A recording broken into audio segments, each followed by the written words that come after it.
First of all, I get the girl and you lose the fight. Sorry.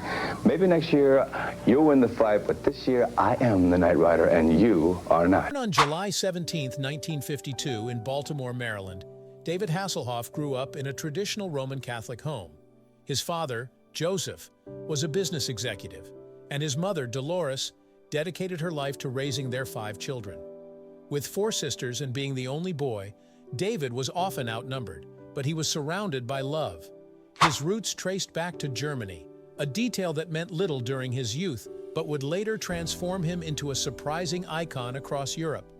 Yet his childhood was anything but calm. Constant relocations due to his father's job with Brink Security meant David rarely felt settled. Baltimore, Jacksonville, Atlanta, Illinois. Every few years brought a new town, a new school, and the challenge of being the new kid yet again. Ironically, those constant changes became his secret weapon. Each new start taught David how to adapt, connect, and perform. The stage offered him something his transient life never could: stability. That spark ignited when, at 7, he landed a small role in a local production of Peter Pan. On stage, all his shyness evaporated. In that moment, he wasn't the outsider anymore. He was home. Acting, singing, and dancing quickly became his world, with one goal crystal clear: Broadway. By the time his family finally settled in LaGrange, Illinois, David was a teenager, fully immersed in high school life. He led the choir, captained the volleyball team, excelled in speech competitions, starred in theater productions, and played the lead in The Fantastics. By graduation in 1970, he had already built a performance skill set many actors spend years chasing. His charisma, confidence, and commanding stage presence were undeniable. After a brief stint at Oakland University in Michigan, David transferred to the California Institute of the Arts, a school founded by Walt Disney himself. That move brought him to the heart of California's entertainment industry. At CalArts, he fine-tuned his craft, learning to blend acting, singing, and dancing into one seamless package. And then came his first big break, but not quite the glamorous one he'd imagined. In 1974, desperate for his Screen Actors Guild card, David took a role in a low-budget film titled Revenge of the Cheerleaders. His character? Embarrassingly named Boner. He figured no one would see the film, but when it was re-released 2 years later under the title Caught with Their Pants Down, David was mortified. Yet that quirky, somewhat humiliating role punched his ticket into professional acting. He was officially in the game. The real turning point arrived in 1975 when David landed the role of Dr. William Snapper Foster Jr. on The Young and the Restless. For 6 years and over 850 episodes, he became a household name in daytime television. His character was the backbone of the Foster family. Fans adored him. In fact, when he decided to leave in 1982, the show's creator didn't just write him out, they phased out the entire Foster family, underscoring just how central David had become. Then came the role that would forever define his legacy. NBC president Brandon Tartikoff saw something unique in David, a blend of charm and strength that was rare. He handpicked him to star in Knight Rider. Paired with Kit, the talking, artificially intelligent Trans Am, David became a global sensation. But before that iconic partnership, there was a strange detour. In 1979, David starred in the campy sci-fi film Star Crash, playing a glowing armored prince. The movie bombed, but it revealed his willingness to take risks, a quality that would serve him well. The origin of Knight Rider itself was equally unconventional. Creator Glenn A. Larson pitched it as a modern Lone Ranger with a car instead of a horse. NBC loved the concept. At the time, male leads were in short supply, so Larson cleverly asked, "What if the car was the star?" The show premiered on September 26, 1982, and ran until 1986, backed by the fictional Flag Agency, sending Michael Knight on secret missions. Larson, already famous for hits like Magnum, P.I., and Battlestar Galactica, had struck gold once again. The behind-the-scenes challenges were immense. Pontiac's 1982 Trans Ams were difficult to acquire, and initially, the production only secured one. A twist of fate helped them when a train crash destroyed a shipment of brand-new Trans Ams. General Motors sold 10 damaged units to the production for just $1 each, but with one odd condition. Every car had to be destroyed after filming wrapped. To this day, fans mourn that loss. Each KITT vehicle was customized for specific stunts, equipped with fiberglass bodies, hidden drivers, and special effects. The hero car, used for close-ups, alone cost around $18,000 to modify. By Season 3, KITT received dramatic upgrades, spoilers, wings, and custom scoops to differentiate from fan-made replicas. The car's capabilities were legendary. It could endure extreme heat, deflect explosions, jump 40 feet with turbo boost, and accelerate from 0 to 60 miles per hour in just 0.2 seconds. The red scanner light on its hood, inspired by HAL 9000 from 2001, A Space Odyssey, became instantly recognizable. Amazingly, real-world automakers would eventually adopt features that once seemed like science fiction.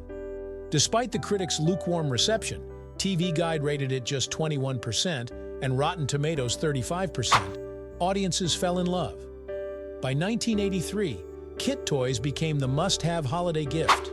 Knight Rider wasn't just a hit, it was a cultural earthquake that spread worldwide, airing in countless countries and languages. Even NBC's failed reboot in 2008 couldn't recapture the magic. For Hasselhoff, the show was never just a job, it was personal. Fans constantly thanked him for helping them through difficult times, a reward far greater than any fame that followed. As Hasselhoff himself said, Knight Rider was about hope, and it remains the role he holds closest to his heart. What fans never saw beneath Knight Rider's glossy, action-packed surface was the chaos, risk, and heartbreak pulsing behind the scenes. The magic started with the cars, not just one but 4 carefully engineered kits.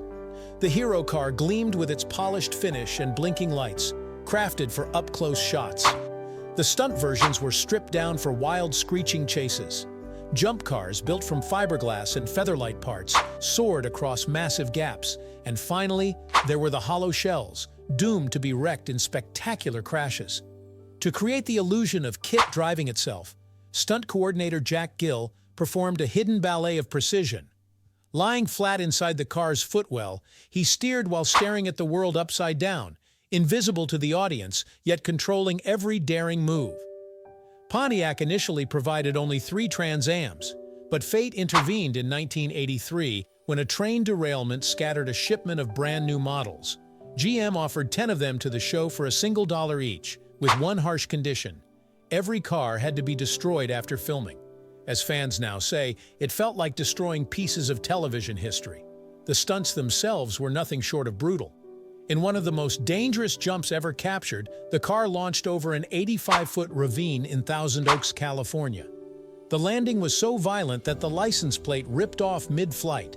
A mounted camera broke loose, and even Hasselhoff's leather jacket was thrown from his body. That one breathtaking shot was recycled in 5 later episodes. Jack Gill's commitment came at a devastating price. He shattered his back twice, broke his neck once, and today, 6 titanium screws hold his spine together. In one particularly nerve-wracking sequence, he reversed KITT out of a moving semi-truck at 50 miles per hour with only inches of clearance between the mirrors. Once the wheels touched pavement, he whipped the car into a 180-degree spin and sped off. There were no special effects to soften the danger, only raw skill, real pavement, and a constant flirtation with disaster. Gill didn't just orchestrate the stunts, he trained Hasselhoff personally. Weeks of practice at Saga Speedway honed the actor's driving chops: tight turns, dramatic slides, high-speed entrances. Though studio policy forbade him from attempting the life-threatening jumps, Hasselhoff quickly handled most driving scenes himself, gliding across the set like a seasoned pro. But as KITT roared across screens, tensions simmered behind the wheel. Fights over who controlled the hero car often erupted between Hasselhoff and Gill, who had rigged the vehicle for self-driving scenes. "I've got the wheel," Hasselhoff would insist. "No, I'm driving, you hack," Gill would fire back from his hidden post, even joking that from his spot inside the car, he could jab at Hasselhoff any time. Another silent battle brewed off camera. Hasselhoff never even met William Daniels, the voice of KITT, during filming. Daniels recorded his lines long after scenes were shot, yet viewers started falling for KITT's dry wit even more than Michael Knight. Feeling his spotlight dim, Hasselhoff lobbied NBC for more lines, even leveraging his contract to rewrite scripts. Daniels, fiercely protective of Kit's character, treated the car as his own creation. The two finally met, awkwardly, at a holiday party, both representing different pieces of an unlikely television legend. Yet behind the bravado, Hasselhoff faced a personal storm. As early as season 3, his drinking began interfering with production. Crew members whispered about frequent delays masked as exhaustion, code for long nights that bled into sluggish mornings. During the critical 1984 two-part episode Goliath Returns, the crew often had to work around his slow starts. His ex-wife would later confirm that his struggles had taken root long before the world noticed. Then, in 2007, the curtain was pulled back for millions to see. A gut-wrenching video surfaced of Hasselhoff, shirtless, struggling to eat a burger on the floor, while his daughter filmed, begging him to stop. The man who once inspired audiences with the message that one person could make a difference was battling to hold himself together.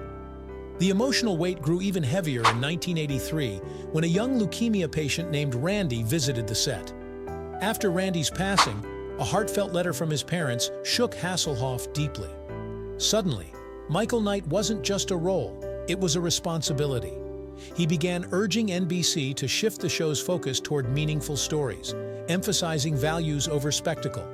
But the pressure to embody that perfect hero took a toll. One Hasselhoff later admitted nearly destroyed him. He confessed that only divine intervention pulled him back from the brink. When Knight Rider ended in 1986, Hasselhoff slammed into a wall that has crushed countless actors before him. Hollywood saw him only as the man who talked to a car. Serious roles vanished. Between 1986 and 1989, his career in America stalled. Even Hasselhoff joked that people remembered him for chatting with Kit, not for his acting chops. With doors closing in Hollywood, he looked to an unexpected place, Germany. There, fate handed him an astonishing second act. In 1988, Hasselhoff released Looking for Freedom, an English version of a German pop song. The timing couldn't have been more profound. East and West Germany were still divided, and his song's message struck a deep chord. It topped West German charts for 8 consecutive weeks, lingering for 25 total. Selling over 500,000 copies, it went platinum and cemented his unlikely status as a beacon of hope for a divided nation. Then came the moment that would etch his image into history forever. On New Year's Eve 1989, standing atop the Berlin Wall in a flashing leather jacket, Hasselhoff performed for 500,000 people, fireworks bursting as he sang his freedom anthem while history unfolded beneath his feet. Back in the United States, however, his momentum continued slipping until Baywatch arrived. The show launched in 1989, but failed spectacularly, ranking 73rd out of 103 shows. NBC canceled it, and the production company folded. But where most stars would have walked away, Hasselhoff made an audacious gamble. In 1991, he invested his own money, partnered with the creators, and bought the rights, securing both creative control and a share of future profits. That decision didn't just save the show, it made him unimaginably wealthy. At its peak, Baywatch reached more than 1.1 billion viewers weekly, airing in 148 countries and 44 languages. The show wasn't just popular, it was a global phenomenon. Surprisingly, 65% of its audience were women, drawn to the show's blend of action, drama, and empowered female characters. Hasselhoff's Mitch Buchanan became iconic. The red shorts, the slow-motion runs, the heroic rescues, all etched into pop culture forever. Even as Hasselhoff left the show, his fortune soared. Earning $100,000 per episode during its prime, the real windfall came from syndication royalties, reportedly pulling in $4 million annually long after the series ended. Despite divorce settlements slicing his fortune from $100 million down to $10 million, Baywatch continued generating fresh revenue, especially after its 2018 HD remaster. Meanwhile, in Europe, Hasselhoff's music career thrived. He released 15 studio albums and 12 compilations, toured relentlessly, and juggled his dual identity as America's TV hero and Europe's pop sensation. In 1990 alone, he crisscrossed Germany and Switzerland on his Freedom Tour while simultaneously starring in Baywatch. By 1995, 4 more compilation albums hit the shelves. The pace was punishing, but Hasselhoff's global empire never lost steam. What no one saw coming was just how close David Hasselhoff came to the edge. When doctors at the clinic reviewed his condition, they were stunned. His blood alcohol content was higher than anything they had ever recorded in a living patient. By every medical standard, he shouldn't have survived. But this wasn't some desperate PR move to save his reputation, it was survival. His body was simply breaking down after years of fame-fueled pressure and relentless drinking that finally caught up to him. Yet that terrifying night wasn't his first encounter with rock bottom. Back in 2001, he made his first real attempt at rehab. But only 8 days in, temptation won. He slipped out, hailed a cab, and dove back into old habits. That night ended in a hospital, unconscious, forcing him to acknowledge the depth of his addiction. Though he checked himself back into treatment soon after and admitted his struggle publicly, the battle was far from over. Then came that gut-wrenching moment that would haunt him forever. May 3, 2007. His teenage daughter, Taylor Ann, desperate to wake her father up to his reality, recorded him sprawled on the floor of a Vegas hotel room, barely able to eat a burger, slurring his words, completely detached from the world around him. Her voice, trembling but determined, pleaded with him, "Promise me you're not going to get alcohol tonight." That haunting video, meant as a private wake-up call, exploded into one of the earliest viral sensations of the internet era, reaching billions. For many, it was the first raw glimpse into just how far the once glamorous star had fallen. The custody battle that followed was equally brutal. Initially, each parent was granted custody of one daughter, Taylor Ann with David, Haley with Pamela. But this fragile arrangement crumbled. Pamela sought a restraining order, citing alleged violent behavior, though the court denied it. Eventually, full custody of both daughters was awarded to Hasselhoff. Years later, this outcome would become a key argument in reducing his alimony payments, which dropped from $21,000 to $10,000 a month. But the emotional scars on the family remained deep. His romantic journey was no less dramatic. After his first 5-year marriage to Catherine Hickland ended in 1989, a wedding so iconic it was recreated in an episode of Knight Rider, he married Pamela Bach later that same year. Their 16-year marriage produced 2 daughters but ultimately dissolved in turmoil. For years after, Hasselhoff stayed away from serious relationships until 2011 when he met Haley Roberts while filming Britain's Got Talent. Their romance blossomed slowly, leading to their marriage in 2018 in a picturesque Italian ceremony, followed by a honeymoon in the Maldives.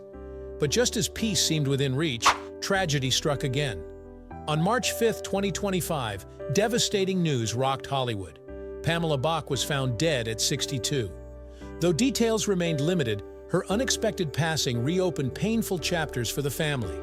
The couple's daughters, now adults, were left to navigate their grief amid the shadows of their parents' tumultuous history. Hasselhoff issued a brief statement requesting privacy, a stark contrast to the media frenzy that once consumed their lives. In the midst of personal heartbreak, Hasselhoff found himself reevaluating the legacy that started it all. During an interview in 2021, he reframed Knight Rider's true essence. For nearly 4 decades, fans celebrated the show's futuristic car, turbo boosts, and bulletproof stunts. But to Hasselhoff, it was never about the gadgets. It was about Michael Knight's bond with Kit, a relationship rooted in trust, loyalty, and the belief that one person could make a difference. That emotional connection was what he always cherished most. Even the high-octane stunts had their raw charm. Hasselhoff revealed that much of Knight Rider wasn't acting for him, it was driving. Reverse 180s, tire spins, precision turns, all performed without CGI. His favorite trick? Spraying WD-40 on the tires to create wild, screeching spins on cue. The stunts felt thrilling because they were real, performed on instinct and adrenaline. Those moments, filled with roaring engines and screeching brakes, masked any acting insecurities and created the unforgettable energy fans loved. Financially, Hasselhoff's empire was as vast as his career was dramatic. At his peak, he commanded $100,000 per Baywatch episode, while syndication deals and royalties brought him millions long after the show ended. His fortune, once near $100 million, took major hits during his divorce, reducing his net worth to about $10 million. Yet, remastered Baywatch reruns, European music tours, and merchandise kept income flowing. Hasselhoff's luxury lifestyle included a collection of high-end cars like the Audi R8 and Mercedes SL Class, watches such as the Rolex Submariner, and properties from California mansions to Mediterranean retreats. His private jet flights and brand endorsements further diversified his wealth. Smart royalty negotiations, overseas touring, and intellectual property ownership became his most valuable financial moves, offering lessons in diversification, resilience, and global branding. As the years continue to unfold, David Hasselhoff remains a symbol of resilience, a man who soared, stumbled, but never fully fell. His story is a testament to reinvention, the price of fame, and the enduring magic of believing that one man really can make a difference. And that's the wild ride behind Knight Rider. Hit like, drop your thoughts below, and subscribe, because one man, one machine, and one story still inspire us all.